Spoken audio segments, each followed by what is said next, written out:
IPL లో most successful team గా నిలిచిన Chennai super Kings IPL 2025 season ను అద్భుతమైన విజయంతో ముగించింది. టైటిల్ రేస్ నుంచి ఇప్పటికే నిష్క్రమించిన ఆ జట్టు గుజరాత్ టైటన్స్ ను 83 పరుగుల తేడాతో ఓడించి సీజన్ లో అత్యుత్తమ ప్రదర్శనను కనబరిచింది. ఈ విజయం చెన్నై స్థానాన్ని మార్చలేదు, జట్టు చివరి స్థానంలో నిలిచింది. కానీ ఈ మ్యాచ్ అభిమానులకు తదుపరి సీజన్ పై ఆశలు పెంచింది. అయితే వచ్చే సీజన్ కు ముందు చెన్నై జట్టులో కొన్ని మార్పులు జరగడం ఖాయంగా కనిపిస్తోంది.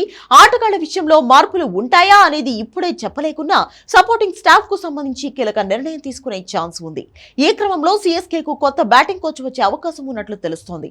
ఈ విషయాన్ని ఆ జట్టు మాజీ ప్లేయర్ సురేష్ రైనా తెలిపాడు. అన్ని అనుకున్నట్లు జరిగితే సురేష్ రైనానే చెన్నై బ్యాటింగ్ కోచ్ గా ఎంట్రీ ఇచ్చే అవకాశం ఉంది.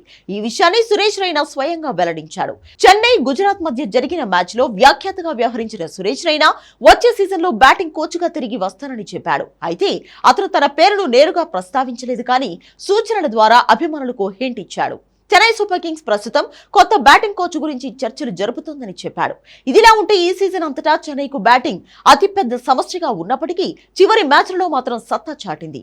యువ ఓపెనర్లు ఆయుష్ మాత్రే, డివాల్ బ్రేవిస్ విధ్వంసకరంగా బ్యాటింగ్ చేయగా డెవాన్ కాన్వే వంటి అనుభవజ్ఞులైన ఆటగాళ్లు కూడా బలమైన ఇన్నింగ్స్ ఆడారు. అలాగే ఉర్విల్ పటేల్ మరియు శివం దుబే కూడా తదుపరి సీజన్ పై ఆశలు రేకెత్తించారు.